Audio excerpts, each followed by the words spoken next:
seen this last night. Two Yankee fans crossing the line when they ripped the ball out of the glove of a player. Now, they were ejected from the stadium, and they will not be allowed back in tonight. So where is the line between being intense and being reckless? Steve Overmeyer has that story.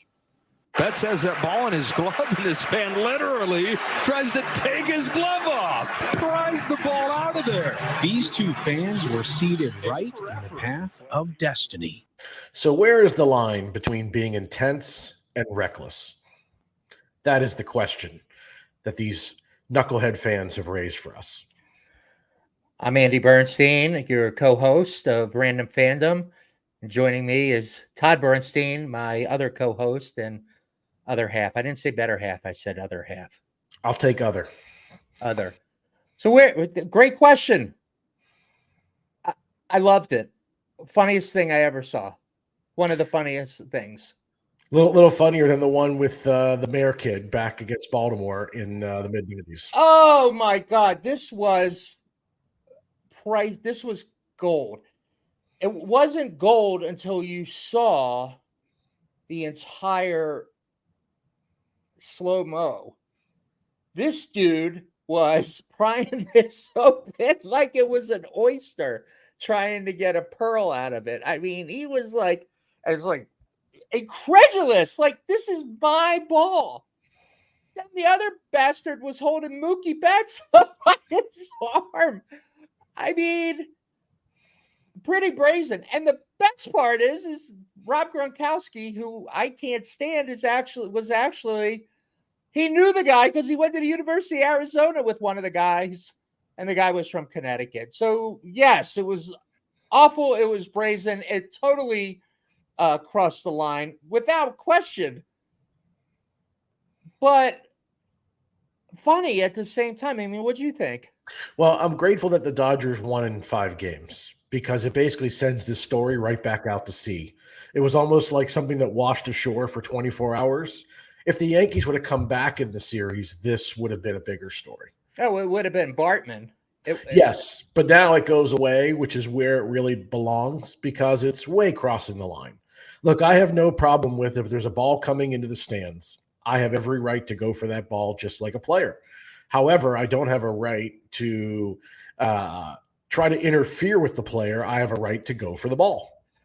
This wasn't even interference, okay? No, it was a mugging. This goes beyond interference. This was like something you'd see on Seinfeld, right? This is something that could have been Newman and Kramer. It's Larry David tripping Shaq, right? Yeah.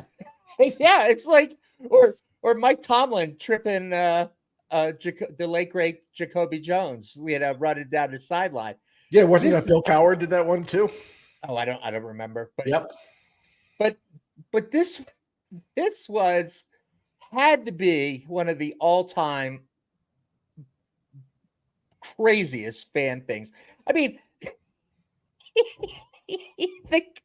the guy was like prying it out, like he was just like, this is mine. So right? here's the question. It looked premeditated. Well, they talked about that. They rehearsed it. They had a plan going into the game. Oh, did they really? Yeah, they said we have a plan of what we're going to do if the ball comes near us during the game. So here's the other question I think pretty funny or interesting is, had they gotten Betts' glove off, are they giving it back? Are they leaving? What are they doing? What happens to the glove? The ball's a souvenir. Are they entitled to give the glove back? Do they have to? I don't know. Well, this is in a line of several different sort of fan behaviors that have become famous and known. You have Bartman, who took a lot of blame. What's the kid's name for the Oriole game? That was Jeffrey Mayer. Jeffrey Mayer, that's correct. So you've had different fan incidents that have, impacted a game in the past. This is probably one of the more unique ones, I would say. Yeah. I mean, you had the fan interaction, but isn't that part of it? Isn't that part of it that if you want to prevent that, put a net there? Yeah, I don't have any problem that it happened. I think they did the right job enforcing it. Eviction, you're out for the next game, totally fine. I just think the people in New York that were celebrating them as heroes, what it tells you is how badly they thought their chances were of winning were. That the heroes aren't Aaron Judge, aren't Juan Soto, but it's these two Stunads sitting in the stands. Well, and I had a feeling that they were not from Manhattan, and apparently they were not. I know the one was from Connecticut, right? And I'm not surprised.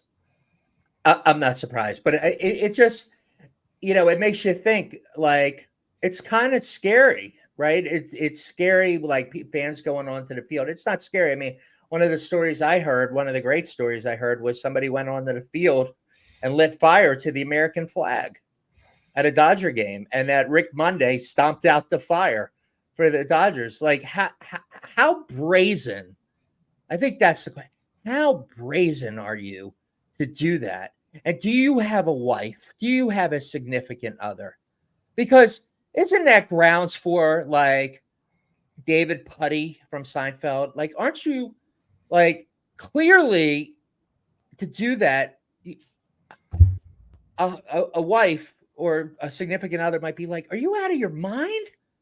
See, to me, it's the premeditated part that would tell me you're out of your mind. Everybody can have a spur of the moment, incident in that moment. But if you rehearsed that and prepared that, that would be, if I was the significant other, I'd say, we got a problem here.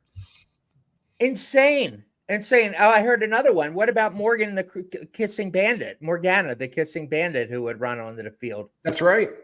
Do you know it's fascinating that hockey seems to be immune from this stuff. I guess nobody wants to take their chances on ice. Oh, no.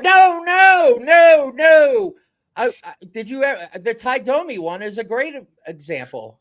Right. Generally with hockey, nobody wants to go on the ice because you are at a tremendous disadvantage if you step foot on the ice. Yeah, you're going to die. You're going to get annihilated. You're going to die. You're going to die because you're fighting a guy who fights a part of his sports, and you're on a solid sheet of ice with no helmet. You're going to fucking die. Yep. So it's funny that hockey seems to break through alcohol. There's enough left in the brain to recognize I probably shouldn't go on this surface. Yeah, it's like going to the zoo drunk. You're not going to go jump into a lion's cage, right? You're not going to do it at an MMA fight either. By the way, that's interesting you mentioned that. I can't remember seeing a drunk person at the zoo. No, you got to have a problem if you're like, hey, we're going to the zoo and we're going to pregame at the zoo. Tailgating for the penguin exhibit. Right. Oh, it's like, let's get blotto so we can go to the we'll go to the zoo. Like, people don't get drunk at the zoo, but yet were these guys intoxicated? That's the other thing. Any comments on the zoo team store, Andy? How it is? Oh, at the zoo store? Yeah, they always have a store. It's no different than a team store. It's just the zoo store. Yeah, they kind of suck. Yeah, they're all cookie cutter. No, you know what it is? It's a lot of those those rubber what do they call those things? The triceratops. What is it? What did they call? Are you triceratops? Tyrannosaurus Rex? Is that no, that's this. No, I'm talking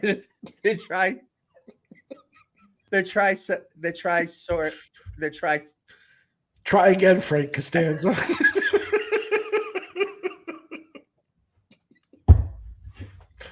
No, you know what I'm talking. So they have bad. I don't have a clue what you're talking about. I think the body might know. Yes, Jesse, any idea what he's trying to refer to here? I've definitely pre-gamed before going to the zoo. You pre-gamed everywhere. You pre-gamed. Maybe not drinking wise, though. Understood. Yeah. Triceratops. Thank you. I still have no idea what that is. Well, it's the one with the horns, the two horns on the side, big neck thing. Yeah. Remember when we went to the Western Pennsylvania Sports Museum? I do. That was the quickest. That was like, look, kids, big bad Parliament, and then you were just like, Took longer to go up and down the elevator. it was horrible. It was horrible. So can you remember going back to this thing? Do you remember any other crazy fan things that usually it would be the streaker or the goldenpalace.com person. I mean, the one that always stands out to me is the parachuter at the Bo Holyfield fight. That's that was a good one. We had talked about that. yes, but that's one that made a much bigger impact than this one did. This one sort of was like a viral story because the Yankees weren't, so they needed something to entertain the crowd. It was pretty. To me, it was pretty. I mean, I just look at it, and everybody's it'll go away and this and that. But if I were Mookie Betts, if this were the NBA, right, and this happened, that's like the Ron Artest, somebody throwing beer, right? That could have become a whole melee. Mm-hmm. Because of where it was, and it was high up, Mookie Betts had no ability to fight back there. That's right. But what if it was, on the third base side, near the dugout? We're near a dugout. Yep. Yeah. To me, it's just a terrible idea. I'm not there to be putting myself in the action that way. That's not the role that I play. Well, I don't know if we talked about it when we're doing this, but the Patriots one is still the all-time classic of the classics. Yeah, with the goalpost.